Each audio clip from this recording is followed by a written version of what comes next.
If you've ever had this... The headline speaks for itself. Scotland's leader apologizing to thousands of women who were executed as witches.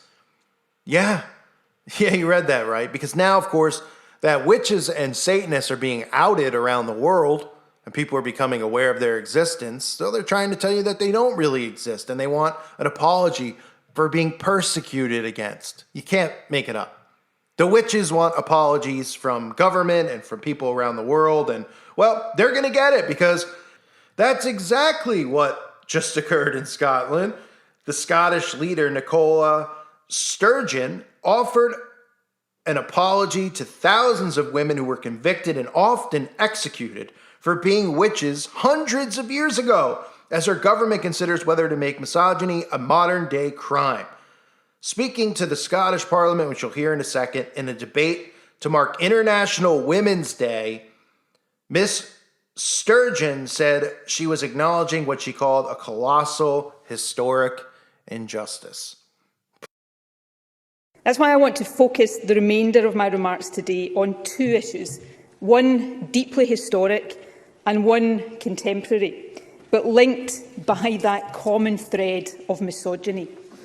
Before this Parliament right now is a petition demanding a pardon for the more than 4,000 people in Scotland, the vast majority of them women, accused and in many cases convicted and executed for being witches under the Witchcraft Act of 1563.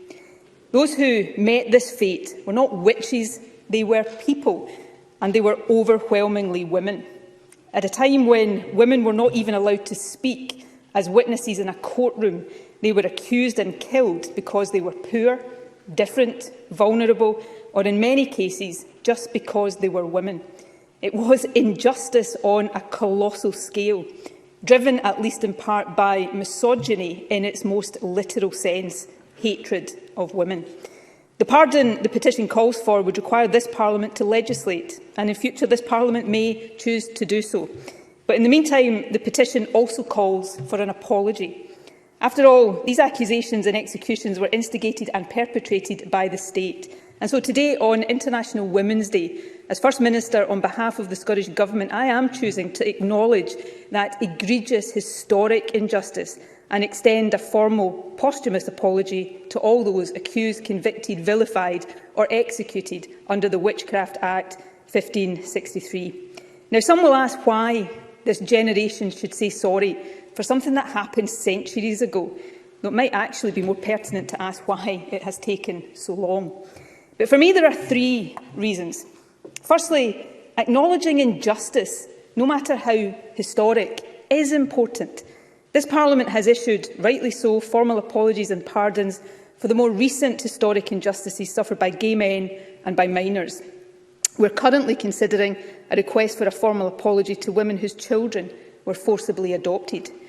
Reckoning with historic injustice is a vital part of building a better country.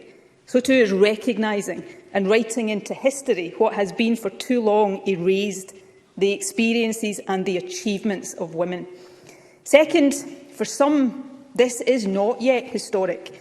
There are parts of our world where even today women and girls face persecution and sometimes death because they have been accused of witchcraft.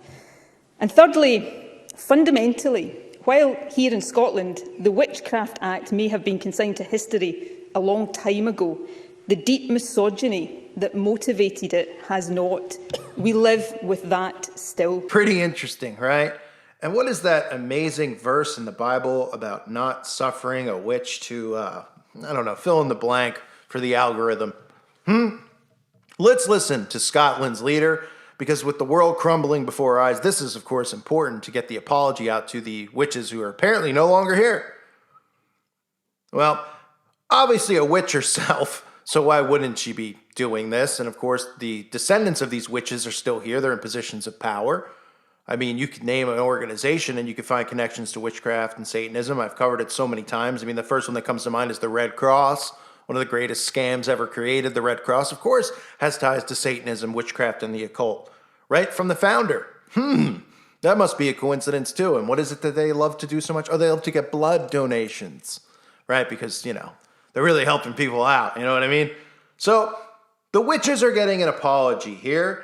They said those who met this fate weren't witches. They were people.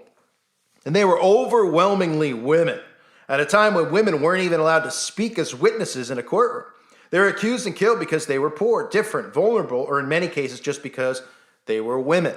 So they're bringing attention to this. Obviously, they're still trying to say that witches don't exist, even though you could on YouTube type in witches or witchcraft. There's trillions of channels. Of course, non-oppressed channels. There's not shadow ban. They don't deal with any censorship when they're teaching kids how to do sorcery and witchcraft because, well, that's what YouTube wants, right from the top down from their manly CEO. Those are, things that you see promoted and all over the place. But yet we're supposed to believe that witches don't exist and that these types of witch hunts and all these things that occurred were just people who were cuckoo. Why? Well, because they want you to think that now, as people are calling out these witches and these Satanists, that they're all cuckoo too. When in reality, they're not. In fact, we live in a world that's consumed by magic and witchcraft because every single movie, every single thing geared towards children seems to promote this. From Harry Potter to a trillion Disney movies all the way down.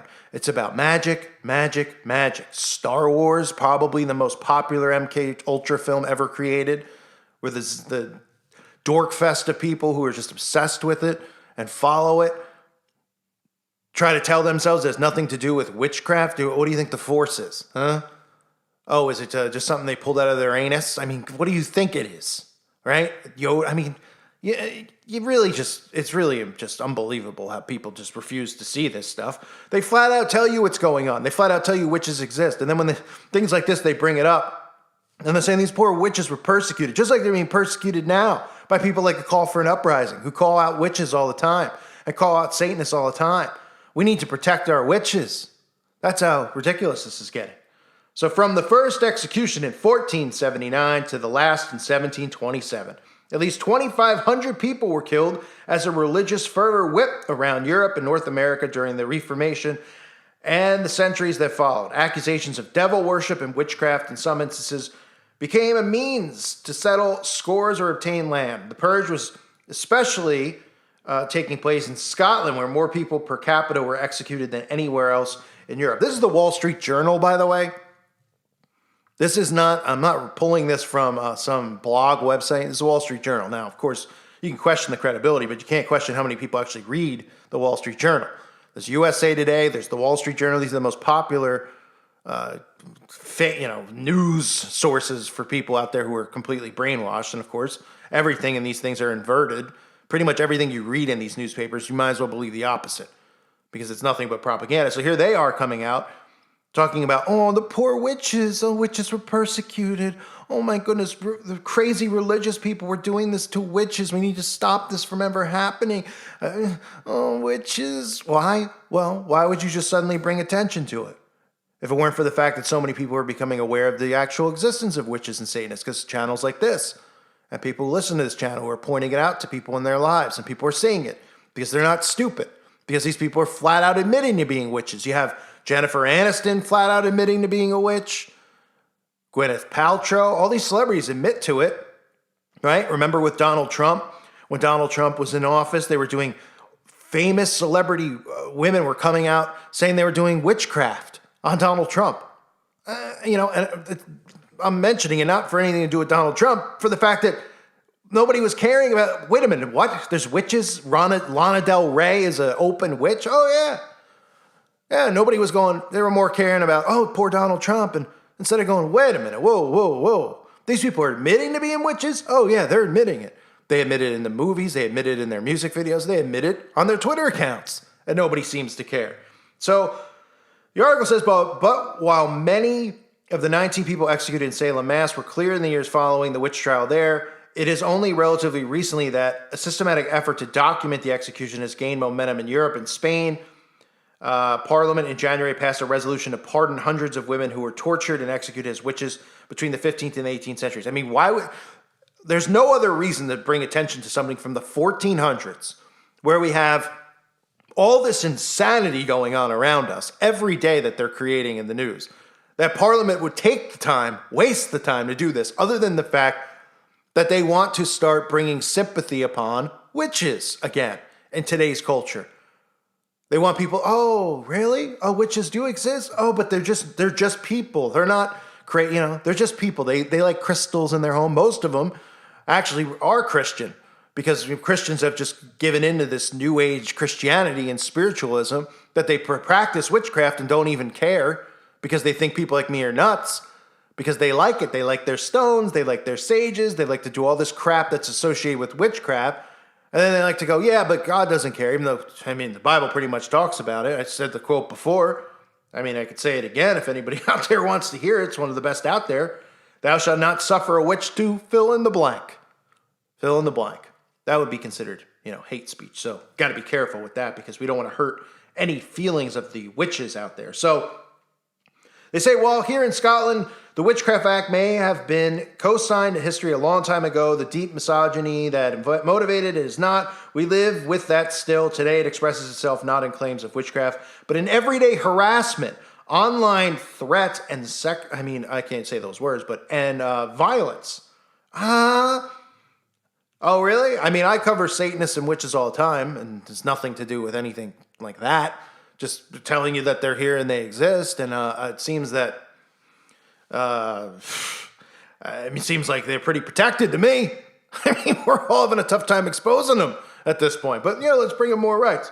So their government's now considering misogyny is a specific crime. A working group established to look into tackling violence and harassment, recommended introducing 3 new offenses, inciting hatred against women and girls, public harassment, and making threats of stuff sexually, including online. So pretty much, how many rights do you got to give witches at this point? Witches aren't going to get tried. People are like, hey, we should bring a lawsuit amongst, Google or amongst the government. There's so many things going on. You're not going to win. The witches and Satanists control the courts. So let's just give them some more laws so that they can consider going after a witch now hate speech. No surprise. I'm waiting for that to happen for quite some time. Starting in Scotland, spreading to America like an STD. I'm sure it will be here soon. So they say in the U.S., crimes motivated by gender bias are considered hate crimes at the federal level. So they'll pretty much just say calling someone a witch will have to do with gender. Instead of actually being a witch, practicing witchcraft and Satanism, which is what they do. That's why they're witches. But they'll just say it's a gender bias to protect the witches. What won't they do to protect these things? It's unbelievable. So I just had to cover that for everyone out there. You're probably shaking your head. You're like, you can't even believe it. You can't.